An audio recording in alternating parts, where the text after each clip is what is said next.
यानी वही सैटरडे तक, आज थर्सडे है ना, संडे तक पूरा हो जाएगा और 4 फेब को आपका टेस्ट है। और मैंने एक चीज और प्लान करी है आप लोग के लिए। कुछ बच्चों के शुरू के 2-3 लेक्चर छूटे हुए हैं, तो शुरू के तो 2-3 छोड़ो, जो भी हम 16-17 लेक्चर करेंगे, मैं सबका ही पूरा एक दिन लूंगा, अभी मंडे वनडे में या ट्यूसडे के आसपास, ठीक है। या देखिए, अभी आपके 3 लेक्चर और हैं, सपोज करो संडे तक आपकी क्लास चलती है ना। उसके बाद पूरा एक वीक है आपके पास, नेक्स्ट संडे 4 फेब को आपका एग्जाम है, टेस्ट है, सॉरी, ठीक है। तो इनके बीच में कभी भी हम ट्यूसडे के अराउंड हम क्लास रख लेंगे, 1.5 से 2 घंटे की। उसमें सारा रिवाइज करा दूंगा मैं, ठीक है। सही रहेगा ऐसा? ओके हाँ सर। सर सही। ठीक है ना। जी तो सर, सही रिवाइज करा रहेगा। दूंगा और फिर 4 फरवरी को आप टेस्ट दीजिए। करंट पे ध्यान दीजिए, पूरा जनवरी का करंट ढंग से पढ़िए, हर चीज बहुत ध्यान से, है ना। चलो, लिखो आगे। फिरोज शाह तुगलक, 1351 से 1388 ईस्वी। कल क्या, कल खत्म कर दिया था ना मोहम्मद बिन तुगलक, पूरा हो गया था, समझ बचा तो नहीं था ना। वो इबन बतूता पढ़ा था कल, है ना। ठीक है, चलो लिखो पहला इसमें। He was cousin of Muhammad bin Tughlaq. यह मोहम्मद बिन तुगलक का चचेरा भाई था। यह मोहम्मद बिन तुगलक का चचेरा भाई था। He was cousin of Muhammad bin Tughlaq. अच्छा, कहीं भी जैसे हम लोग नॉर्मल इंग्लिश में बोलते हैं ना, अपने आप किसी अपने भाई बहन को, चाचा ताऊ के बच्चे को इंट्रोड्यूस कराते, तो हम कहते हैं ना, ये मेरा कजिन ब्रदर है, कजिन सिस्टर है। कजिन इटसेल्फ मीन्स कि वो आपका ब्रदर या सिस्टर है, ठीक है। तो कजिन के साथ कभी भी सिस्टर ब्रदर नहीं आता कि आप बोले कजिन ब्रदर है, ठीक है। कजिन इटसेल्फ मीन्स कि हाँ, वो चचेरे चाचा या भाई का, मामा ताऊ का या मामा का बेटा है, बच्ची है, ठीक है। और जब आप नाम बताएंगे, ऑफ कोर्स अगर वो कन्या है तो वो अपने आप कजन, यानी वो बहन हो गई। और अगर भाई है तो अपने आप वो भाई हो गया। तो कजन के साथ कभी कजन ब्रदर, कजन सिस्टर ये नहीं आता, ठीक है। He was cousin of Muhammad bin Tughlaq. अगला, he was a not legal successor of Muhammad bin Tughlaq. यह मोहम्मद बिन तुगलक का वैध उत्तराधिकारी नहीं था। यह मोहम्मद बिन तुगलक का वैध उत्तराधिकारी नहीं था। He was not a legal successor of Muhammad bin Tughlaq. He was not legal successor of Muhammad bin Tughlaq. यह मोहम्मद बिन तुगलक का वैध उत्तराधिकारी नहीं था। अगले, he became sultan with support of amirs and ulema. यह अमीरों व उलेमाओं की सहायता से शासक बना। यह अमीरों व उलेमाओं की सहायता से शासक बना। He became sultan with support of amirs and ulema. एक लिखना है इसी में, कोरोनेशन, राज्याभिषेक। कहाँ हुआ था इसका? जहां पे आपका मोहम्मद बिन तुगलक मरा था ना, तुरंत वहीं इसको घोषित कर दिया था कि अगला हमारा जो शासक होगा, सुल्तान होगा, वो फिरोज होगा। सिंध में पड़ता है ये जगह। Coronation eight Thatta, Sindh. अगला लिखो, वाइल रिटर्निंग, वापस आ रहे थे। एक्चुअली ये लोग सब गए थे, मैं आगे बताऊंगा। सिंध की तरफ एक अभियान करने गए थे मोहम्मद बिन तुगलक और उसकी सेना और ये सब लोग। तो बाद में तो वहां वो उसके पार नहीं पड़ पाई थी, और बाद में बीमार होकर मोहम्मद बिन तुगलक मर गया था। फिर उसी जगह इसका कोरोनेशन कर दिया था, किसका? फिरोज का। और जब ये वापस लौट रहा था तो इसने काफी दान दक्षिणा करी थी मस्जिदों में। रीजन क्या था? इसकी जो माँ थी फिरोज शाह तुगलक की, वो एक हिंदू थी। तो आप कहीं भी देखेंगे, अगर पूरे सल्तनत काल में आगे कहीं कोई भी अगर हिंदू माँ का बेटा शासक बनता है या कुछ होता है, तो वो लीगलाइज करेगा अपने आप को, मतलब शो करेगा कि नहीं, मैं भले ही मेरे जीन्स में हिंदू धर्म का वो रहा हो, लेकिन मैं मुसलमानों का सच्चा हितैषी हूँ, ठीक है, क्योंकि वही अमीर और उलेमाओं की मदद से बना है। तो इसकी जो नीतियां रहेंगी वो टुवर्ड्स इस्लाम कुछ ज्यादा रहेंगी, क्योंकि उसको प्रूव करनी है वो चीज कि नहीं, मैं हिंदू माँ का बेटा भले ही हूँ, लेकिन मेरी जो अपना ईमानदारी है वो इस्लाम के प्रति ज्यादा है, ठीक है। लिखो, while returning to Delhi, he gave huge donation to mosques. Delhi आते समय इसने मस्जिदों में बड़ा दान दिया। दिल्ली आते समय इसने मस्जिदों में बड़ा दान दिया। While returning to Delhi, he gave huge donation to mosques. He made Amir system hereditary. जो अमीर्स होते थे ना, जो भी इनके दरबार में अमीर होते थे, ये पहले अपनी काबिलियत या सुल्तान जिसको चाहे उसको बना सकता था, लेकिन इस सिस्टम को इसने वंशानुगत कर दिया। फिर वही चीज क्यों कर दिया? क्योंकि ये अपने आप को प्रूफ करना चाहता था कि मैं आप लोग की वजह से बना हूं और आप लोग को मैं किसी भी चीज की कमी नहीं आने दूंगा। तो अगर मान लो कोई ये अमीर है XYZ, ठीक है, जब ये मर जाएगा तो इसका जो बेटा होगा वो इस जगह आ जाएगा, वरना पहले ऐसा नहीं होता था। ऐसा कहाँ होता था? कहीं पढ़ा है हमने?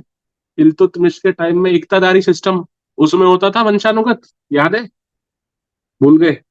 सर याद है। हेरिडिटी था, एकता सिस्टम ना, हाँ। तो वैसे ही इसने यस इसमें सर। कर दिया। हाँ, तो लिखो ही मेड अमीर सिस्टम हेरिडिटरी। इसने अमीरों के पदों को वंशानुगत कर दिया था, जैसे एकता व्यवस्था आदि। इसने ही मेड अमीर system hereditary like in Ekta system. इसने अमीरों के पद को वंशानुगत कर दिया था, जैसे एकता व्यवस्था आदि। इसके शासन काल में अमीर व उलेमा अत्यधिक शक्तिशाली हो गए थे। इसके शासन काल में अमीर व उलेमा अत्यधिक शक्तिशाली हो गए थे। During his tenure amirs and ulema become more powerful. During his tenure amir and ulema became more powerful. इसके शासन काल में अमीर व उलेमा अत्यधिक शक्तिशाली हो गए थे। अगला लिखो। इसके काल में भ्रष्टाचार बढ़ गया था। During his rain during his rain corruption increased.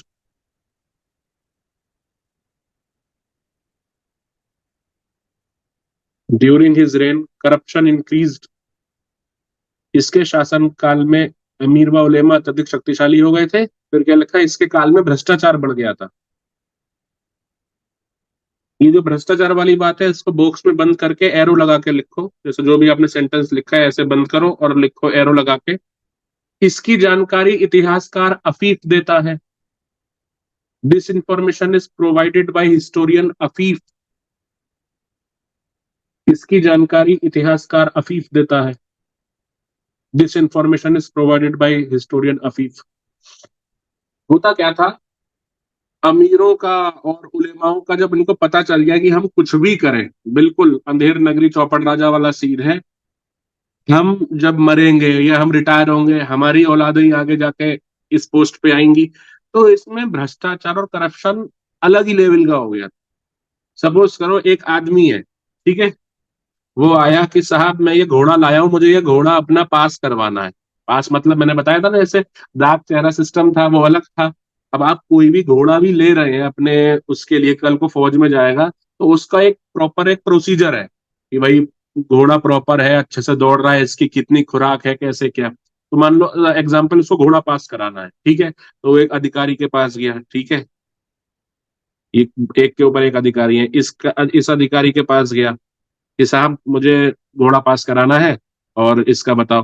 तो पहले तो उसे काफी चक्कर कटाए, दो तीन, इजीली काम नहीं करना, जैसे आप देखते हो नॉर्मल आजकल टाइम पे भी होता है सरकारी दफ्तरों में। खैर अब तो व्यवस्था सुधर रही है, लेकिन तब भी कई जगह है। तो इसके पास गया तो उसने कहा अभी टाइम लगेगा, बाद में आना, ये करो वो करो, घोड़े को अच्छे से इसके बाल कटवा के लाओ, प्रॉपर इसको रखो। तो बड़ा परेशान किया, कह रहा साहब घोड़ा ही तो पास करना है, कौन सा मुझे ऐसे किसी की शादी में बना के भेजना है, ठीक है। तो उसने कहा ठीक है, एक काम करो, एक चांदी का सिक्का ले आओ, एक चांदी का सिक्का लगेगा। तो बोला है घोड़ा पास कराने का सिक्का? कह रहे हाँ ये ला दो, फिर कोई कागज वागज नहीं, सब मैं कर दूंगा इसको।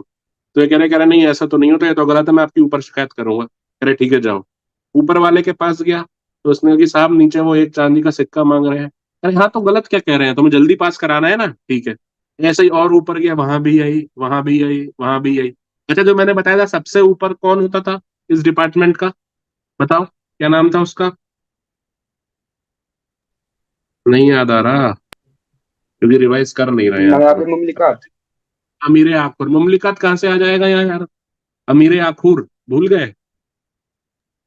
सर इसका याकूब था ना, याद आ हाँ वो तो गया। वो तो सर एक टाइम पे था यार। रजिया का डिपार्टमेंट था। का हेड कमांडिंग वर्स कौन का है? था सर। है? सर वो तो कमांडिंग वर्स का था सर, याकू तो ये क्या बताया है, था तो आपने वो। हॉर्स डिपार्टमेंट ही तो है ये, हॉर्स डिपार्टमेंट ही तो है ये। घोड़ा जब पास कराओगे कहाँ कराओगे? नहीं अच्छा, मेरे को लगा आप उसका पूछ रहे हो, उलिमांस का हेड। अरे यार तुम सुना करो पहले बात, ठीक है? लगा तुम यही 4 तारीख को कहोगे सर, मुझे लगा इस क्वेश्चन में ये पूछ रहा था, मैंने ये लगा दिया। चीजों को ध्यान से सुनने की आदत डालो आप लोग, ठीक है? तो अब ये सबसे ऊपर हेड के पास गया, अमीर आखुर के पास। तो इसने कहा कि साहब ऐसा ऐसा आपके डिपार्टमेंट में हो रहा है। कह रहा अच्छा ऐसा हो रहा है। इसको बड़ा गुस्सा आया। कह रहा तुमसे वो एक चांदी का सिक्का मांग रहा है। कह रहा तुम टेंशन मत लो, तुम मुझे 2 चांदी के सिक्के दो, मैं करवाता हूँ। उसकी हालत खराब। कह रहा अरे सर आपकी आप भी करप्शन? कह रहा देखो जो है घोड़ा पास कराना है तो ठीक, वरना यहाँ से निकलो। तो कह रहा मैं सुल्तान को जाके कहूंगा। कह रहे हाँ ठीक है, देखा जाएगा, जाओ। अब ये जाता है सुल्तान के पास, फिरोज शाह तुगलक के पास, कि सुल्तान ऐसा ऐसा हो रहा है। कह रहे मुझे तो बड़ी दिक्कत आ रही है, हम गरीब आदमी क्या करेंगे? कह रहे अच्छा अच्छा तुम परेशान मत हो, ये लो मेरे पास से 2 चांदी के सिक्के, जाओ ये जाके दे दो। कह रहे सुल्तान आप इस चीज को आप दे रहे हो, मतलब आप भी करप्शन को बढ़ावा दे रहे हो? कह रहे देख ऐसी बात है नहीं, मैं तुझे जरूरत है तू ये ले तू दे दे, और तू अपने आप से मतलब रख। क्योंकि फिर ये बताता है कि भाई मैं जो बना हूँ सुल्तान, इन्हीं की तो बदौलत बना हूँ। कह रहा कल को यही लोग मुझे हटा देंगे, फिर तो जो तुझे 2 चांदी के सिक्के में मिल रहा है ये तुझे 10 में भी नहीं मिलेगा, ठीक है? तो जो तुझे चाहिए ये ले और जा। तो मतलब कहने का मतलब है इसके टाइम पे करप्शन बहुत हाई लेवल का हो चुका था। लेकिन स्टिल हम देखेंगे कि इसके जो इकोनॉमिक रिफॉर्म्स हैं वो सल्तनत पीरियड में अपने आप में सबसे अच्छे माने जाते हैं। और ये कोई और नहीं, एक इसका तेलंगाना का एक मंत्री है, कन्नू ब्राह्मण करके, वो इसकी जानकारी देता है कि फिरोज शाह तुगलक का जो काल है वो लघु अकबर के नाम से भी जाना जाता है। लघु अकबर आगे हम देखेंगे, अकबर मुगल काल में बहुत बढ़िया इसका इकोनॉमिक रिफॉर्म्स और सब किए थे, तो इसको लघु अकबर के नाम से जाना जाता है नॉर्मली, ठीक है? तो आगे लिखो, अगला क्या लिखा था लास्ट पॉइंट? बोलो भाई। दिस इंफॉर्मेशन इज इसकी प्रोवाइडेड जान बाय ए हिस्टोरियन नेम अफीफ। ठीक है, अगला एक अलग से पॉइंट लिखो। He had great regard for Abbasid caliph of Egypt. He had great regard for Abbasid caliph of Egypt. यह अब्बासी खलीफा का बहुत सम्मान करता था। यह मिस्र के अब्बासी खलीफा का बहुत सम्मान करता था। यह मिस्र के अब्बासी खलीफा का बहुत सम्मान करता था। सर, हाँ बोलिए। जैसे इसको फिरोज शाह तुगलक को इन अमीरों ने बनाया था, अगर ये अमीन के अमीरों के फेवर में कुछ नहीं करता या कुछ नहीं बोलता तो ये लोग इसे हटा भी सकते थे क्या? और क्या, तो अभी वही तो उसने बोला, बताया तो बहुत ज्यादा पावरफुल, क्योंकि इसी ने खुद सारी पावर्स दे दी थी ना उनको। हाँ, दे रही थी। लिखो। He twice received robes of honor from him. He twice received robes of honor from him. From him मतलब अब्बासी खलीफा से। इसे 2 बार अब्बासी खलीफा से सम्मान प्राप्त हुआ। सम्मान लिख लो हिंदी वाले। रोब्स ऑफ ऑनर क्या होता है? तरह का कपड़ा होता है, ठीक है, वो पहनाया जाता है। He twice received robes of honor from him. इसे 2 बार खलीफा से सम्मान प्राप्त हुआ। अगला लिखो। In field of administration and military affairs, ये लाइन छोड़ो, इसको मत लिखो, डायरेक्ट लिखो। Iqtadari system was not only revived but also made hereditary. Iqtadari system was not only revived but also made hereditary. Hindi में लिखो। इक्तदारी सिस्टम को पुनः लागू ही नहीं किया गया बल्कि उसको वंशानुगत भी बना दिया गया। इक्तादारी सिस्टम को पुनः लागू किया गया और उसे वंशानुगत बना दिया गया। Iqtadari system was not only revived but also made hereditary. Excuse me sir.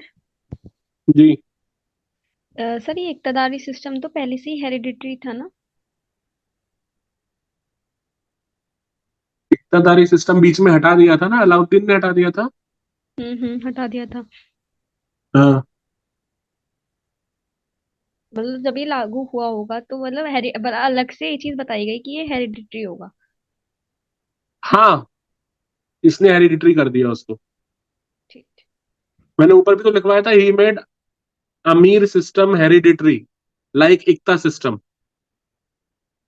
जी। जैसे इक्तादारी को मैं जो अभी लिखवा रहा हूँ इसने हेरिडिटरी बनाया, वैसे ही अमीर सिस्टम को भी इसने कर दिया था। क्या लिखी लास्ट लाइन?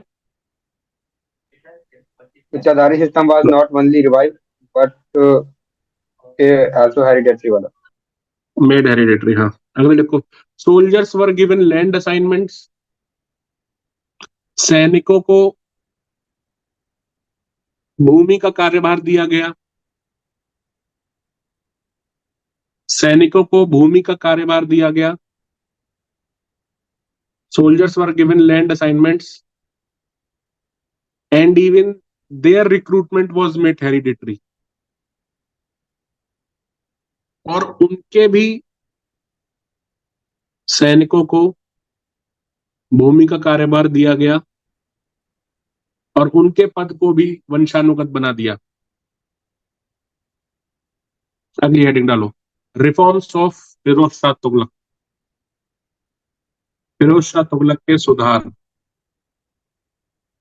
इसने क्या किया, जो भी एनुअल इनकम होती थी, ठीक है भाई, हम देखते हैं वकूफ डिपार्टमेंट किसने बनाया था, जलालुद्दीन खिलजी ने। एक्सपेंस कितना हो रहा है याद है? दीवाने वकूफ नहीं याद है? याद है याद सर। है याद है। जलालुद्दीन खिलजी ने बनाया था। अब इसने क्या कहा कि यार ये भी तो पता चले कि इनकम कितनी हो रही है। लोग जाते हैं कहीं से लूट के लाते हैं, या जो रेवेन्यू आ रहा है, हर चीज को हेरिडिटरी किया गया है, आगे भी इरिगेशन में भी सुधार करेगा, तो इन सब का ब्यौरा कैसे हो कि भाई एक साल में कितना हमका स्टेट में रेवेन्यू आ रहा है, ठीक है, तो उसका पता होना चाहिए ना। तो उसके लिए इसने एनुअल इनकम, वार्षिक आय को कैलकुलेट करवाना शुरू किया। ठीक है, तो सुधार में पहला पॉइंट लिखो,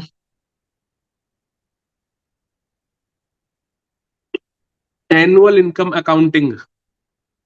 हेडिंग डाल के लिख लो, क्योंकि एक ही पॉइंट है, डायरेक्टली लिख लो, एनुअल इनकम अकाउंटिंग, वार्षिक आय की गणना। इसने हैसामुद्दीन जुनैद को, ही गॉट हैसामुद्दीन जुनैद, या he appointed Hisamuddin Junaid to calculate the annual income of state. इसने हैसामुद्दीन जुनैद को राज्य की वार्षिक आय की गणना करने के लिए नियुक्त किया, जो कि लगभग 6.78 करोड़ टंका थी, विच वॉज अराउंड 6.78 करोड़ टंका। सर एक बार रिपीट कीजिए। इसने हैसामुद्दीन जुनैद से राज्य की वार्षिक आय की गणना करवाई। इसने हैसामुद्दीन जुनैद से राज्य की वार्षिक आय की गणना करवाई, जो 6 करोड़ 78 लाख टंका थी, या 6.78 करोड़ टंका थी। He got Hasamuddin Junaid to calculate the annual income of the state, which was around 6.78 crores टंका। सर टंका क्या होता है? ये तो आप बताएंगे टंका क्या होता है, मैं तो भूल गया यार। करेंसी। कोई देखो होता है मैं जो करेंसी पढ़ाता होती है। हूँ, सुनो सुनो सुनो, टंका और जीता। एक सेकंड, अरे एक सेकंड यार, किसका डाउट था ये? जब तक बोलने को ना कहूँ कोई और नहीं बोलेगा। श्वेता, मेरा। देखो मैं यस सर। जो क्लास पढ़ाता हूँ मैं उतना याद रखता हूँ, पीछे का मैं भूलता जाता हूँ, मेरी याददाश्त बहुत कमजोर है। तो इसका आंसर तुम बताओ, ये टंका क्या है, बताओ। 2-3 क्लासेस तो मेरी 2-3 क्लासेस तो अरे मेरी यार ये सब तुम लोग का बहाना है, 2 दिन के मिस लिए हुई जो थी। क्वेश्चन पूछो उसमें यही होता है सर उस दिन की क्लास नहीं आए थे, उस दिन की क्लास नहीं आए थे। मैं क्लास के हिसाब से भी अभी पूछने बैठूंगा ना तो आधे से ज्यादा क्या 80% नहीं बता पाओगे, मैं सच बोल रहा हूँ। मैं जो जिस क्लास में था उसी क्लास से मैं पूछूंगा तो भी नहीं बता पाओगे, क्योंकि आप लोग रिवाइज नहीं करते हो। ठीक है, फिर कहते हो कि हमारी पढ़ाई नहीं होती, हम पढ़े कैसे। इन चीजों को रिवाइज किया करो यार, ये तो कब पढ़ाया था, किसने इंट्रोड्यूस किया था टंका और जीतल। अभी मैं इल्तुतमिश। रिकॉर्डिंग निकाल लूंगा यूट्यूब से और उस क्लास में तुम्हारी आवाज होगी पक्का, गारंटी में जानना, क्योंकि मुझे पता है तुम कौन सी क्लास में नहीं थी, ये भी पता है। एक क्लास तुमने पहले छोड़ी है और 2 क्लास अभी तुमने छोड़ी है जिसमें मैंने अलाउद्दीन वाला कराया है। मेरे को सब पता है कौन सा बच्चा किस क्लास में है किस में नहीं है। भले ही मेरे सामने स्क्रीन पे नाम मैं ना पढ़ता हूँ, आवाज तो कानों में आती है। इतना बेसिक सॉरी डाउट सर, गलत नहीं मुझे है, ठीक है, याद डाउट हो, याद नहीं जेन्युइन था डाउट होना सर। चाहिए, हाँ तो ये बोलो ना याद नहीं था। इसको रिवाइज करो बेटा, ऐसे तो काम नहीं चलेगा यार। अब बताओ, मैं जिसका नाम लूंगा, एक सेकंड, तो नाम किसका लूं? ये मोहम्मद साहब बताइए, समझाइए आप इसको। मैं क्या सर? हाँ, वारिस नाम है, क्या नाम है, मैं नाम भूल जाता हूँ। साबिर। साबिर सर, साबिर। साबिर, साबिर, साबिर, साबिर, समझाओ इसको, टंका क्या होता है, बताओ, टंका पूरी क्लास जीतल को को समझाओ, चलो। हम्म। टंका जीतल टंका और जीतल एक कॉइन था जिसको इल्तुतमिश के द्वारा लॉन्च किया गया था। हम्म, पूरा जी बताओ। सर। वो कौन थे? ये टंका और जीतल बोला सर। टंका टंका होता है सर हाँ, तो सिल्वर के लिए, कैसे फर्क करोगे यार, कैसे फर्क करोगे? मैं कह रहा हूँ एक 10 रुपए का सिल्वर का होता सिक्का है, एक है। 10 रुपए का नोट है, कैसे फर्क करोगे नोट और सिक्के में? सर टंका जो होता था वो सिल्वर का होता था और जो जीतल होता था ना वो कॉपर का होता था। अब बोले तुम सही, बिल्कुल सही, समझ गई श्वेता। 2 कॉइन चलाए थे, टंका सिल्वर को बोलते थे, यानी यस चांदी सर। के सिक्के को, ठीक है, और जित्तल या जीतल जो भी है देख लेना, वो होता है कॉपर कॉपर के कॉपर का, सिक्के को। तांबे का, ठीक है।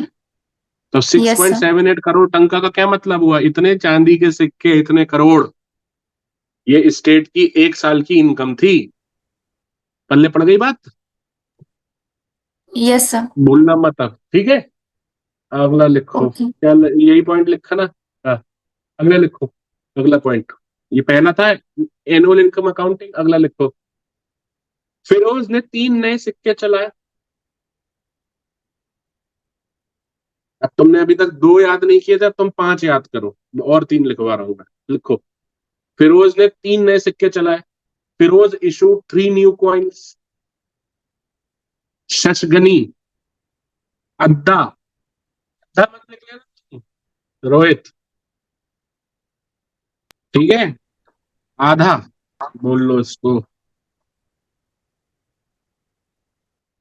जो अद्दा अड्डा ही लिखो, खाता, अड्डा बोला था। अद्दा, अद्दा, दा, दा, ठीक है। और तीसरा बिक, लिखा। Yes sir. ये जो होगा ये सिल्वर कॉइन थे, 1/6 शशगनी कह रहा है ना, 1/6 ऑफ सिल्वर कॉइन, या 1/6 ऑफ टंका। अद्दा जो हो गया, हाफ हो गया, हाफ ऑफ जित्तन, यानी कॉपर कॉइन। और बिक, ये क्या हो गया, 1/4 ऑफ जित्तल और कॉपर कॉइन। सर जित्ता और तनका भी थे मतलब मार्केट में, और ये वाले नए वाले कॉइन्स भी थे। बिल्कुल, डिनोमिनेशन बदल दिया, आप ये समझो कि भाई अच्छा। पहले 1 का ही रुपया होता था, उसने चवन्नी अठन्नी ये भी ला दी, ठीक है। और ये जो हाँ, और ये जो 1/6 और 1/, हाँ मतलब 1/2 है, ये उनकी वैल्यू है या उनके अंदर मटेरियल का हाँ, हाफ। और क्या, वैल्यू, वैल्यू मटेरियल का हाफ कैसे होगा, वैल्यू हो गई। या मटेरियल भी आपके यहाँ, तो भाई मान लो एक चांदी का सिक्का है, उसमें एक ग्राम या 0.1 ग्राम लग रही है, तो उसका 1/6 कर लो, वो शशगनी हो गया। ओके बेसिकली वैल्यू समझो, ठीक है। सर। सर ये बनते किससे थे सर? है सर ये बनते किससे थे जो आपने अभी बताया ना, ये भीख अड्डा वाले जो। अड्डा, नीचे हिंदी भी लिखी है यार, अड्डा नहीं है। अड्डा, सॉरी, अड्डा। हाँ, क्या है ये? सर ये फिर मतलब फिर से ये बोलो। बनते किससे थे सर? ये कॉइन किससे बनते थे कॉइन? इसकी आवाज आ नहीं रही है, कोई समझ पा रहा है ये? सर पूछ रहे सर वो बनते बोल रही कैसे है थे ये? बनती। बनते कैसे थे यार? मिंट में बनेंगे, टकसाल में सिक्के कैसे बनते हैं? मतलब सर इसका मैटर कौन सा था सर? लिखा तो है नीचे, कॉपर कॉइन, अद्धा कॉपर कॉइन का हाफ हो गया, और ये कॉपर कॉइन का तो कॉपर का ही होगा, और शशगनी 1/6 और सिल्वर कॉइन। अभी समझ में? Yes sir. सर बट एक डाउट था। Yes. हाँ पूछिए। सर इसने सर टंका और जीतल को हाफ और 1/6 1/4 क्यों किया था? इसकी इकॉनमी मतलब कि अरे ग्रोथ पर चल कहाँ गई थी क्या किया उसकी? है, वो भी एग्जिस्ट कर रहा है, और डिनोमिनेशन आ गए हैं भाई। अगर मार्केट में पहले 100 का नोट है, और मैं कह रहा हूँ 10 और 50 के भी चलेंगे, 100 का बंद नहीं हुआ है, वो भी है। ये और डिनोमिनेशन, डिनोमिनेशन जानते हो? सिंपल है। अगर मान लो कोई किसी भी कंट्री में कोई भी करेंसी चल रहा है ना, बड़ा नोट है, तो उसको जितने छोटे डिनोमिनेशन वाले नोट होंगे ना, तो वो इकोनॉमी उतना ही ज़्यादा ग्रोथ करता है। अगर मान लो कल इंडिया में 10-10 हज़ार के भी नोट अगर छपने लगे, तो इसका मतलब क्या है? एक इंडिकेशन ये है कि आपकी इन्फ्लेशन बढ़ गया। लेकिन अगर जितने ज़्यादा छोटे नोट होंगे ना, उतनी ही ज़्यादा बढ़िया इकोनॉमी भी रहती है, बिल्कुल छोटे भी नहीं। और ये एक ना मेजरमेंट के ही वो रहते थे पहले, आप लोगों ने सुने भी होंगे। जब 4 आना 8 आना, वो इसी टाइप से ही थे। किसी भी चीज़ के छोटे डिनोमिनेशन में जो हिस्से करके बना दिए जाते हैं ना, वही हैं ये, और कुछ नहीं है। ये आधा जो सर ने लिखवा रखा ना, आधा, इसका मतलब आधा, ऐसे करके हाफ, ऐसे करके आपको ये बस थोड़ा सा समझना है, और कुछ नहीं। ज़्यादा डीप में मत जाओ कि कैसे था, क्या था, क्यों था। नाम देख लो और आगे बढ़ो। ठीक है, आ गई समझ में बात? आ गई भाई समझ में बात? हाँ सर, आ सर गई है। और ये आदर्श तरह का तुम सर लोग का समझ में आ जाता है, मैं समझा नहीं पाता तुम लोग को है। सर हाँ, मेरा सर मेरा मुझे ये बोलना सर। लीव हो गया था क्लास, इसलिए पता आगे है का थोड़ा आपके, बता दीजिए ना। पूजा थी कल आपके, मुझे पता है। तो आज कोई दिक्कत है क्लास में, शोभा? सर मतलब अभी मेरा कट मतलब क्लास से हट गया था, लीव हो गया था मेरा क्लास, इसलिए बोले अभी आगे का हल्का ऊपर करके बता दीजिए ना। बस यही बताया है बेटा कि 3 तरह के उसने सिक्के चलवाए थे, शशगनी, अद्दा और बिक। शशगनी 1/6 सिल्वर कॉइन का, adda half of jittal coin that is copper, और बिक जो था 1/4 जित्तल का। यही बताया, इसके आगे कुछ लिखवाया नहीं है मैंने अभी। ठीक है। Okay sir. हाँ शिवानी पूछो। सर मुझे बिक नहीं आया सर, दोनों का था क्या? क्या नहीं आया है इसमें? बिक में नाम है भाई। शिवानी, नहीं। देखो मैं समझाता हूँ। आपका क्वेश्चन मैंने देख लिया, आपने कमेंट कर रखा है। सर को कमेंट वाले मैसेज नहीं दिखते। देखो, जितल ऑलरेडी कॉपर का है ना, कॉइन, कॉपर को ही जितल बोलते हैं। और ये जो जितल का जो भी है ना कॉइन, उसका 1/4 है बिक। ठीक है, मिक्स नहीं है ये।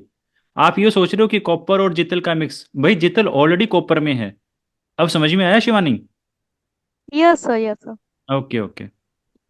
आ गया ना? भाई किसी के पास 1 लीटर का मग है कुछ भी नापने के लिए, इसका नाम कुछ भी उसने दे दिया एक्स। अब इसने कहा यार नहीं, इसको छोटे में भी नापो। भाई कोई आदमी आ रहा है, उसको 500 ml ही दूध चाहिए, ठीक है, तो उसने एक छोटा और बना दिया 500 ml का, इसका नाम दे दिया वाई। फिर किसी ने बोला कि साहब मेरे पास तो 500 ml के भी पैसे नहीं है, मुझे तो 250 ml ही चाहिए, ठीक है, तो एक इसने 250 ml का पतीला बना दिया, इसका नाम दे दिया जेड। तो यही चीज है, ये आपका जित्तल हो गया, और आधा हो गया ये उसका क्या, दा, और ये हो गया बिग, 1/4। पल्ले पड़ गई बात? Yes sir. जबरदस्ती मत बोलना कोई भी, अगर नहीं है तो मैं इसी पे 1 घंटे का क्लियर है लेक्चर ले सर, लूंगा, क्लियर। पूरी मिंटिंग ही पढ़ा दूं। बताओ भारत में कहाँ कॉइन्स मिंट होते हैं, सिक्के कहाँ कहाँ बनते हैं भारत में, पता है? रोहित तुम कोलकाता में भी बताओ। होता है, कोलकाता। महाराष्ट्र, कोलकाता। निवास में क्या होता है सर मुंबई। फिर? देखिए आप, रोहित का तो doubt out of the box आता है सर। लवासना क्या होता है सर? सर ये कोलकाता नाइट राइडर क्या है सर, ये बताइए हमको। रोहित अरे नींद अच्छी लवासना नहीं आती तुमको? इंस्टीट्यूट है भाई, जहाँ तुम लोग की ट्रेनिंग होगी जब आईएएस बनोगे। ये सेशन देवास खत्म का होने वाला है सर। पूछ रहा हूँ सर मैं। है? सेशन एंड देवास का होने वाला पूछ रहा हूँ सर। देवास नहीं अपना, हाँ, वहां भी तो कुछ देवास। होता है सर। हाँ सर। तो पता पता करो क्या होता है देवास में। रुपये छपते हैं शायद। हाँ, सर तीनों प्रिंटिंग होता है। प्रेस है वहां। मैंने हाँ बात करी सिक्के की। सिक्के सिर्फ 4 जगह होते हैं, मुंबई, कलकत्ता, हैदराबाद और नोएडा। जो देवास में है वो प्रिंटिंग प्रेस है, वहां नोट, कागज के नोट छप रहे हैं, ठीक है। Yes Dewas sir. बोला था इसलिए मैं लवासना सोच गया क्या बोल रहा। नहीं सर, चलो, मैं देवास बोला सेशन होने वाला है, ठीक है, दूसरा ज्वाइन कर लो, दूसरा बना लो, आ जाओ। के आसपास का है शायद, 1500-1600 के पहले का है। मैं आपको फोटो शेयर करूंगी उसका। और सर वो नहीं ठीक सब है, मतलब ऐसे बहुत सारे वो छोटे छोटे गुमची वगैरह चलती थी उस टाइम पे, रत्ती आना, चलो ठीक है, ठीक है, ये सारी करेंगे। चीज। Good good good good. चलो वापस आओ। सर आप कुछ कह रहे थे, आरुष सर? स्टार्ट कीजिए सर, कोई नहीं। ठीक है। अगला लिखो। He imposed 4 taxes according to Sharia law. इसने शरीयत कानून के अनुसार 4 कर लागू किए। आज ऐमान नहीं है क्या क्लास में? सर हूँ। अच्छा, अच्छा वो तुम्हारा वीडियो वायरल हो गया इसलिए आज तुम चुप हो। आरुष सर यस भी सर। नजर रखते हैं सब अब पे। शांत अब शांत रहना है मुझे, बस शांति से पूरा पढ़ाई करनी है बस। शांति से पूरा पढ़ाई करनी ये भी बन गई रील डबल। है। ये भी बन गई डबल। देखो, देखो, माइक ऑफ कर लो। माइक ऑफ कर लो। शरीयत कानून के अनुसार केवल 4 कर लागू किए गए, ठीक है। ही इम्पोज्ड 4 taxes अकॉर्डिंग टू शरीयत लॉ। पहला, खुम्स, जजिया, जक़ात। जहां मैं जा के नीचे बिंदी लगाऊं ना, वो जा नहीं होता, वो जा होता है, ठीक है। जक़ात। खुम्स आप सब जानते हैं, लूट, वार लूट। गौर बूटी, हाँ। खराज, भू राजस्व,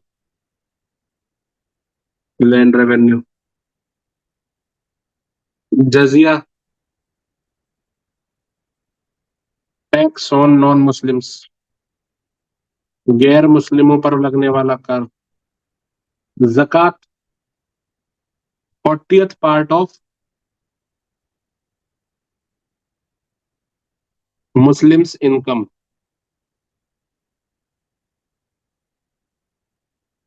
मुस्लिमों की आय का 40वां हिस्सा। कितना हो गया ये? कितने परसेंट हो गया? जल्दी 5 सेकंड के अंदर कौन बताएगा? 1, 2, सर 2.5%। गुड। और ये भी सब मुसलमानों से नहीं, जो मतलब अच्छे ठीक कमा रहे थे उनका।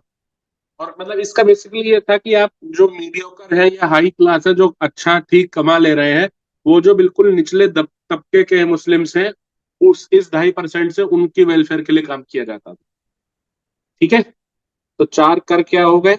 खुम्स, हराज, जजिया, जक़ात। सर। Excuse me sir. हाँ बोलिए।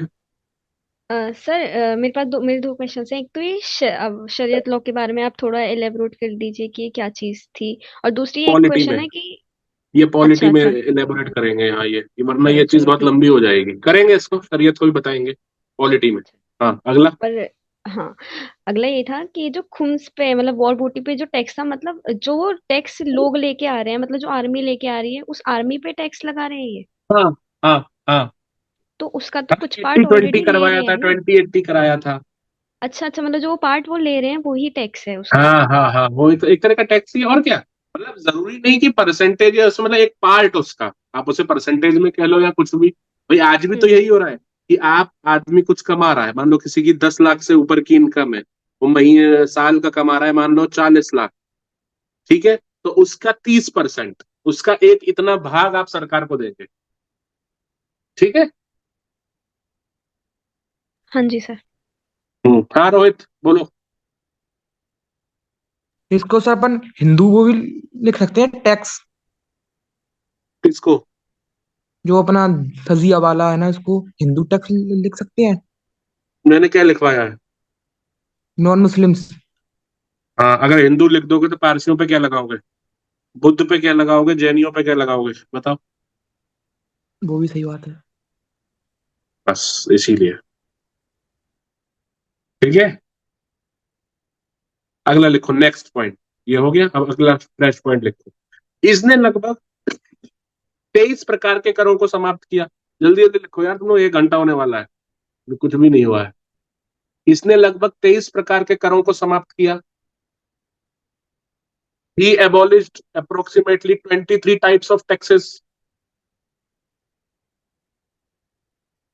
which were known as abwab, जिन्हें सर अबवाब कहा जाता था। हाँ, क्या डाउट है, पूछो। सर इंग्लिश में रिपीट कर दीजिए। नाम आपका? ये आवाज पहली बार सुनी है। Yes sir. नाम आपका? निर्जला यादव। हाँ, दूसरी बात, आप शायद अभी 2-3 क्लासेस से आ रही है ना? नहीं सर, मैं तो स्टार्टिंग से ही हूँ। अच्छा, क्लास में डाउट नहीं पूछती इसलिए, ठीक है। He removed approximately 23 types of taxes. He removed approximately 23 types of taxes which were known as abwab. इसने लगभग 23 प्रकार के करों को समाप्त किया जिन्हें अबवाब कहा जाता था। नेक्स्ट, इसने सिंचाई व्यवस्था को दुरुस्त किया तथा नहरों का निर्माण करवाया। He got constructed canals and revived irrigation system.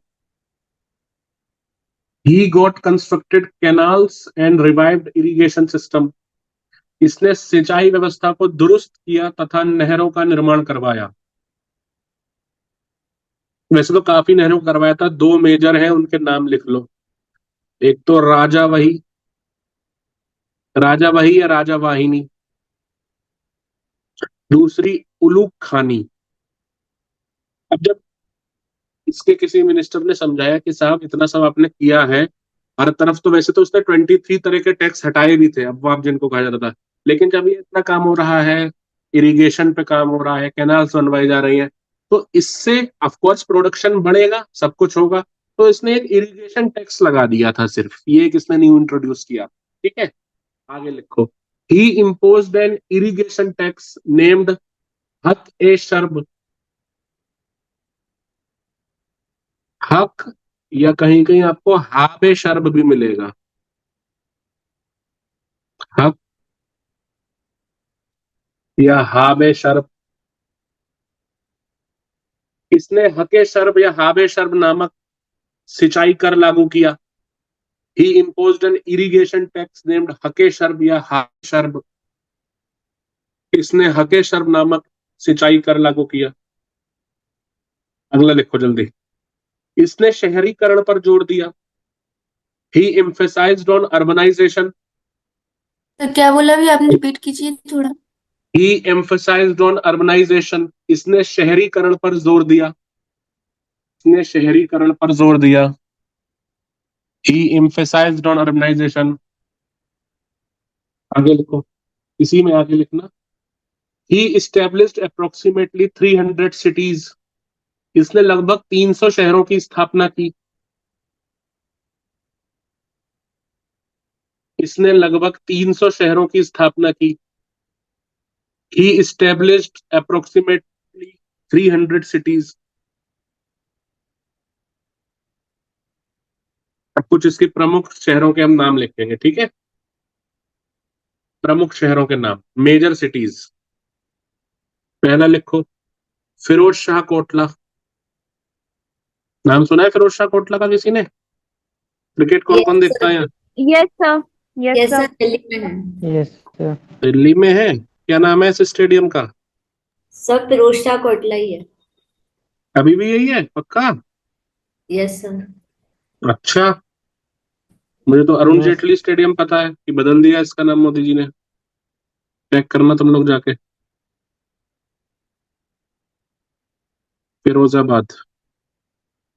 तीसरा लिखो हिसार फिरोजा।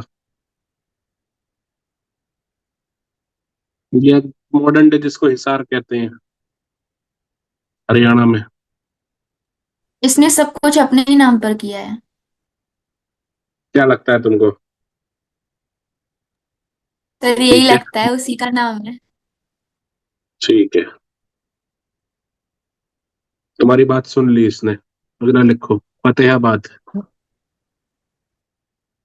इसका बेटा था एक फतेह खान, उससे बहुत प्यार करता था, लेकिन उसकी भी एक अभियान के दौरान मृत्यु हो गई थी। मैंने आपको शायद पहले भी बताया था कि ये आप एक कोइंसिडेंस माने या क्या, कि सल्तनत काल में जिसने भी अपना सक्सेसर या उत्तराधिकारी घोषित किया वो मरा। Starting from Iltutmish to Balban and to this Firoz Shah Tughlaq. Balban ने किसको किया था अपना उत्तराधिकारी घोषित? अपने बेटे नासिरुद्दीन। क्या बात! कौन है ये, कौन बोला? इतिशा गुप्ता। बहुत सही, गुड। अगला लिखो जौनपुर, अपने भाई जौना खान की याद में। हुआ क्या था, याद बात तो क्या, हो तो बाद में इसने नाम दे दिया। ये इसने बंगाल कैंपेन किया था, ठीक है, वैसे तो 2 बार किया है और दोनों बार हारा है। तो जब पहली बार ये हार के आया तो जितने भी ये थे आपके सिपाही सैनिक, इनका मनोबल काफी वो हो गया। तो इसने कहा कि नहीं, हम दोबारा जाएंगे और चिंता मत करो, जो आपके पुराने शासक रहे यानी मेरे बड़े भाई जोना खान मोहम्मद बिन तुगलक, उनके नाम पे हम एक शहर बसाते हैं। तो ये यूपी में है। अच्छा, ये जो फतेहाबाद है ना, ये यूपी वाला फतेहाबाद नहीं है, ये हरियाणा में है प्रेजेंट डे। ठीक है, ये जौनपुर यूपी में पड़ता है। हिसार फिरोजा, ये भी आपका कहाँ, हरियाणा। फिरोजाबाद फिर तो यूपी में है बताओ। शायद। अब ये आप लोग ना, चेक करिएगा सर यूपी में कि होगा। ये फिरोजाबाद दिल्ली वाला है या यूपी वाला है। ये मुझे चेक करके आप कल बताएंगे। सर एमपी में नहीं था सर इसका कोई मतलब शहर वगैरह ऐसा? देखो, ढूंढ के आओ। कितने जिले हैं एमपी में, बताओ सर जरा क्या? रोहित। एमपी सर में कितने जिले फिफ्टी हैं? थ्री हो गए सर। 53 हो गए जुलाई। पक्का? हाँ सर। कौन सा है लेटेस्ट, बताना। अभी है कौन सा अपना नीमच बना है, कौन सा बना है अभी? नीमच बना है, अच्छा। नहीं नहीं नहीं नहीं नहीं, नीमच नहीं है। अरे यार वो अभी जो अपना भाई ना रीवा के यार, साइड है कोई। रीवा के अच्छा, साइड बना उमरिया है। के नाम है आसपास तो नहीं है कोई? तो कौन सा? उमरिया के आसपास तो नहीं है? पर नाम याद चेक नहीं है करना, सच बताऊं तो। करो ये यार। सीएम पता अपने है, हर स्टेट साल की तो आपको हर हाल में जानकारी होनी चाहिए। मैंने आपको बहुत पहले दिन बताया था, जो कि वो जिम्मा आगे विनय सर पूरी तरीके से संभालेंगे, लेकिन मैं बार बार आपको, मेरा कहना कर्तव्य है, भारत का नक्शा सबसे पहले आप लोग के जहन में बस जाना चाहिए। कौन सा स्टेट कहाँ है, उसकी राजधानी क्या है, फिर अपने अपने स्टेट के जहां के भी हैं उसके तो आप मास्टर होने चाहिए। कितने जिले हैं, कैसी जलवायु है, कौन सा शहर। आजकल एक चीज और चली है, one district one product, ODOP, पढ़ते होंगे न्यूज में कि हर डिस्ट्रिक्ट का एक प्रोडक्ट होना चाहिए। तो वो आपके प्रदेश के हर डिस्ट्रिक्ट का कौन सा प्रोडक्ट है, कौन कौन से डिस्ट्रिक्ट्स के कौन कौन से प्रोडक्ट को जीआई टैग मिला हुआ है, ये सब चीजें खुद भी करना शुरू करो। स्टैटिक चीजें तो हम आपको कराएंगे, लेकिन ये जो चीजें होती है ना, बाकी का समय बचता है, जिसमें इंस्टाग्राम की रीलें और यूट्यूब के शॉर्ट्स आप लोग ऊपर नीचे करते हो, उसमें ये सब किया करो। ये अभी लग रहा है, लेकिन जब 2 साल बाद आप कहोगे, यू विल थैंक अस कि सर आपने ये वाली चीज कही थी और बहुत कारगर हो रही है। वरना बच्चे क्या करते हैं, प्री से 2 महीने पहले ये ले लूं PT 365, ये ले लूं, वो करवा दो, वो करवा दो। आप अभी से लेके चलिए, है ना। रोज 10 मिनट भागिए, फिट रहेंगे, बजाय इसके कि महीने के एंड में 4 घंटे भागे, है ना। चलो, अगला लिखो। क्या लिखा लास्ट पॉइंट? जौनपुर सिटी का नाम लिखा था। ओके। एक सेकंड देना। हाँ, अगला लिखो। ये लिख लिया ना, Fatehabad it was established in the memory of his son Fateh Khan. लिख लेना यहीं पे एरो लगा के, in the memory of his son Fateh Khan, और ये in the memory of his brother या कजन जोना खान। इसमें एक पॉइंट और लिख लेना जौनपुर के नीचे एरो करके, while returning from Bengal campaign he established this city। इस शहर की स्थापना बंगाल अभियान से लौटते समय की गई थी। अगला लिखो, सर नेक्स्ट पॉइंट। ठीक है, ये सिटीज वाला हो गया। हाँ शिवानी। तो जौनपुर की, तो हाँ बंगाल से जब लौट रहे थे तब हाँ तब, जौनपुर की। हाँ जौनपुर। और जब ये मर गया था इसको इन्होंने रति शंकर को दे दिया था जौनपुर। जानते हो रति शंकर को तुम शिवानी? कौन जानता है यहाँ पे? कोई नो तो सर जानता मैंने होगा यार। नहीं। मिर्जापुर किसी ने नहीं देखा? सब बोले बच्चे हो तुम। चलो किसे अगला सर, पॉइंट किसे? लिखो। किसी को नहीं, अगला पॉइंट लिखो। He got establish 1200 gardens. इसने 1200 उद्यानों का निर्माण करवाया। ही गॉट कंस्ट्रक्टेड या बिल्ट 1200 गार्डन्स। इसने 1200 उद्यानों का निर्माण करवाया।